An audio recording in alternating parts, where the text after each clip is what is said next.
let's talk about microtransactions in Wolfenstein Youngblood. That should be fun. Yay!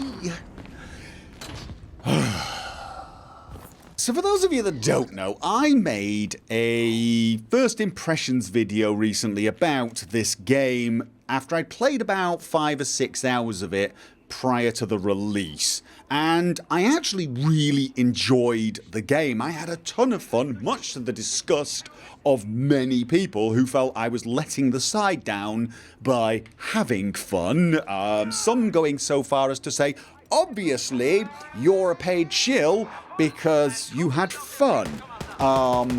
So that was a thing. But in that video, I spent about half of the time discussing microtransactions, my disappointment that there were microtransactions there, and whilst they didn't seem as egregious as some other games because they were currently cosmetic only, I obviously was a bit worried that it could get worse. And as I did say in that video, I really urge people to never use the these microtransactions. Please don't. Just don't. I don't care how good the cosmetic item is in the game. Don't get it. And if it's a pay-to-win game, to be honest, at that point, if it's single player,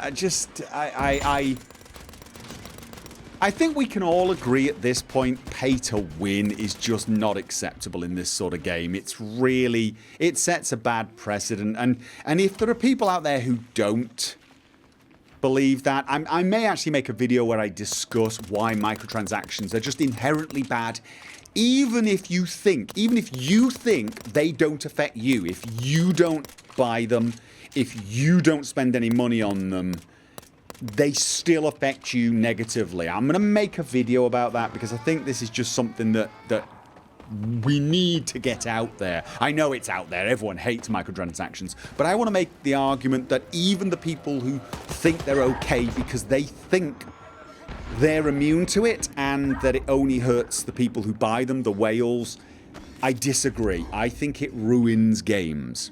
Now, in that video, though, I did say that I had to play the game more to judge whether or not I felt like the game was deliberately grindy or perhaps deliberately tough so as to make me think, oh, I wish I could buy some upgrades, and then magically sometime down the line upgrades would appear on the store. You know, I'd be able to go here and buy an entire row of skills conveniently, you know, because the game was a bit too tough. But I am happy to inform you that that fear has been allayed, at least for now.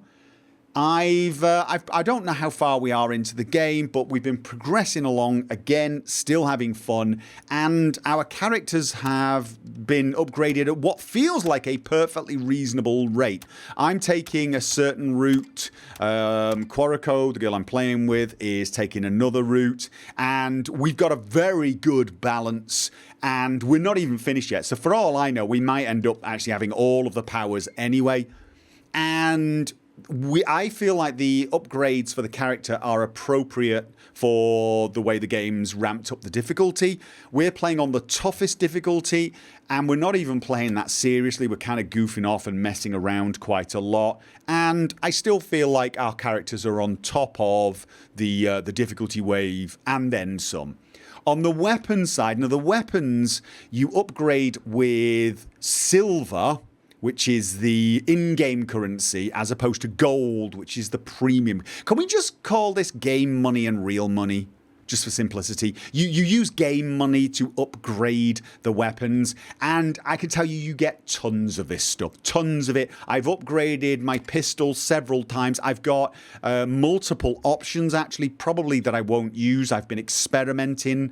So I didn't just buy, like, the magnifying scope. I've also got the tactical iron sights, and I've got different grips, and I haven't sort of min-maxed and been super efficient on the assault rifle or the battle rifle. I've taken multiple options, in fact 3 of the scopes. So I've basically been spending money willy-nilly, and I've got all of the upgrades I need at the moment.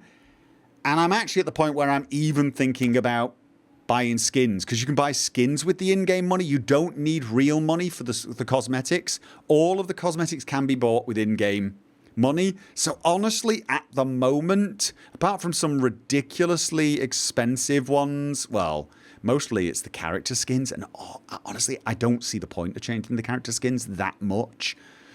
Change them to something you can see your partner with easily. It makes it a little easier to find them visually. That's all I would say. Apart from that, I honestly don't think there's any reason for me to ever think about buying gold currently. The worry is the boosters. Now, in fact, it's not even a worry, because apparently, since releasing the video, I've been informed that when the game came out on console, if you went to boosters... Now, I didn't even notice this. If I'd have even noticed the boosters section when I was playing that first night, I might have been a bit worried about that. I mean, let's face it, boosters gives you extra armor, extra health, extra ammo. Boosters. Even the name screams microtransactions, doesn't it? I mean, it's almost like they're not even trying to hide it. You know, they could have called it energy drinks, something, anything, potions, drugs, whatever, you know, boosters. I mean, don't use this language.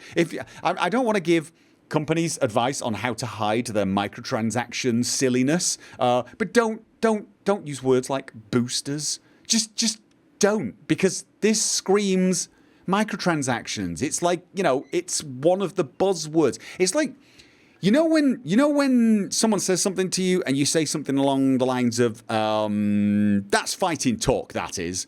Well, boosters, that's microtransaction talk, that is. That really is. You see that, and that's what comes into your brain. Don't do it. But apparently, on console, you could buy these with real money. And here's the thing. Forget the fact that these are not just cosmetics. Max armor boost doubles it. Adds 10 minutes of active effect. So it's 10 minutes. That's it, 10 minutes. You could buy this for gold. Double your armor, double your health, double the amount of loot you pick up. This is pay to win. This isn't pay for convenience. This isn't even an experience booster. This isn't. This makes you tougher. These two. And this one gives you more ammo. In a game that is a shooter. This is pretty much pay to win. Anyone who tries to argue, well, no, you didn't pay it and it goes, you have won, game over, is just being pedantic. This isn't just for convenience. This is a bloody win scenario. Now, I know. As I say, well, it's, you know, it's not a PvP game. You're only cheating yourself. But this is pay to win. Hands down. So we're well out of the cosmetics only. And this was on the Xbox. Now, I can't confirm any of this because I'm not buying the bloody game on the Xbox, okay?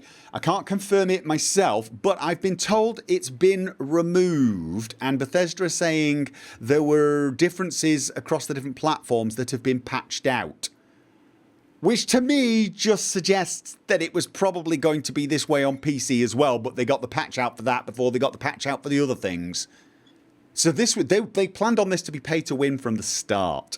Now, again, I don't feel like you would have needed any of these with the game balanced as it is. I really don't.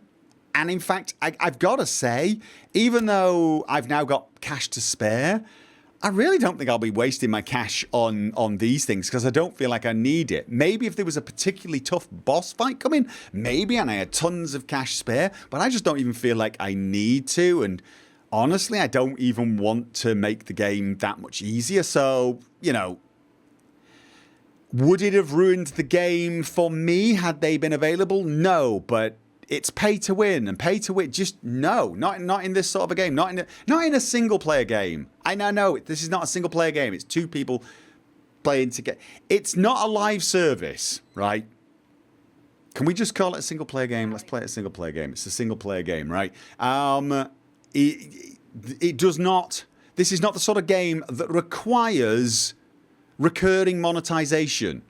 I don't even like these sort of mechanics in live services right? But I've accepted that nobody else on the planet except me likes the idea of subscription models. So the only other recurring model of monetization seems to be microtransactions. So that's live services kind of ruined.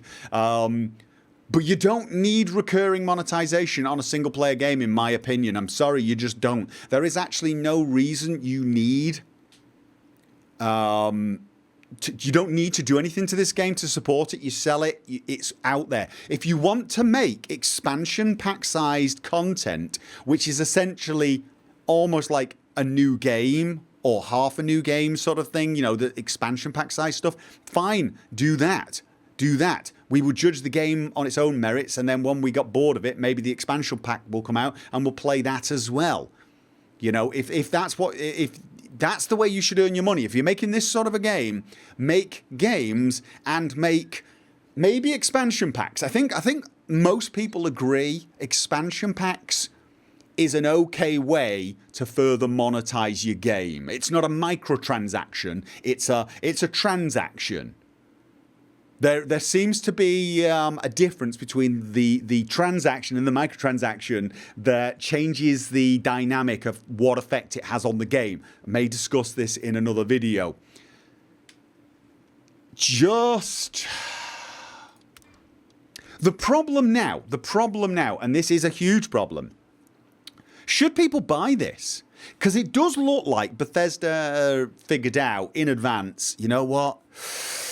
This is going to be a bad idea. Let's pull those pay-to-win mechanics. Probably after the Fallout 76 thing, right? They're like, God, get that out of there! And they got it out of there, but they just didn't do a very good job of it, and now they're pulling it like mad. And that might be a good thing, because it might mean, well, Bethesda have learned pay-to-win mechanics are going to get you a lot of hate. But it also might mean that they're thinking about waiting a while and then just sneaking it in at a later date, as if nobody would notice and 3,000 videos wouldn't instantly appear on YouTube decrying what an evil company they were. And even though I'm mocking that idea, there is a chance that they might try to do that, and that's the worry. I actually think at this point, either Machine Games or Bethesda needs to come out and say, look, yeah, all right. We did think about the pay-to-win mechanics. We were thinking about it. We heard the outcry, so you know what? We've pulled it, and we promise we're not going to put it back in. We promise this time. I know we said for Fallout 76, cosmetic only. I know we said that, but this time we mean it. And if we go back on it, you can set fire to us, or something like that. We need something really clear, crystal clear, not legal speak. We're temporarily suspended. Because here's the thing. I'm enjoying this game. It's currently balanced really well on the toughest difficulty. I'm really enjoying this game. And now I'm desperately going to try and finish it before you screw it up. And that's not exactly a glowing endorsement, is it? I can't imagine that's going to go on the back of the box cover. You know, at the back, under glorious reviews, IGN says 8 of 10.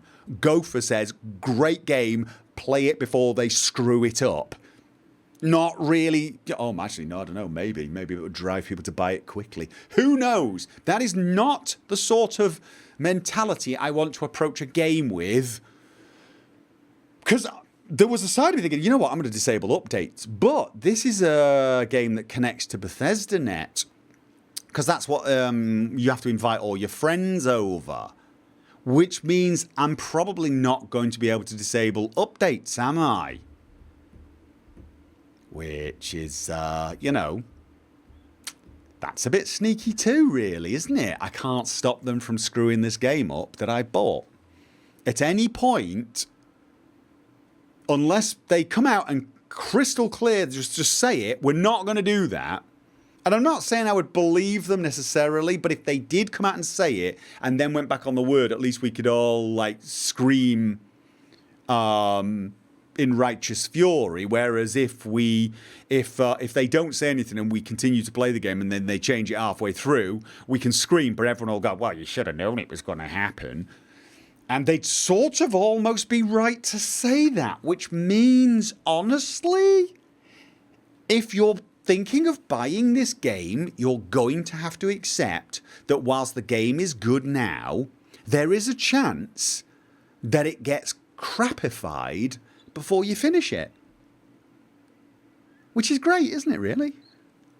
You know, puts a bit of a time criteria on it. Makes you finish it quicker. Look on the silver lining sort of thing. It's not really a silver lining. That was sarcasm. So yeah, pay to win. Oh dear. I've just noticed the message of the day. I've just literally noticed the message of the day. Thank you for playing Youngblood. Buy skins for your armor and weapons with the silver coins found around the city. You can also purchase gold bars for the in-game store to buy cosmetics and boosters. You left it in the message of the day. You left it in the message of the day. How bad at this are you? How can you be... It's just... Nobody can be this bad at this. This is... You left it in the message of the day.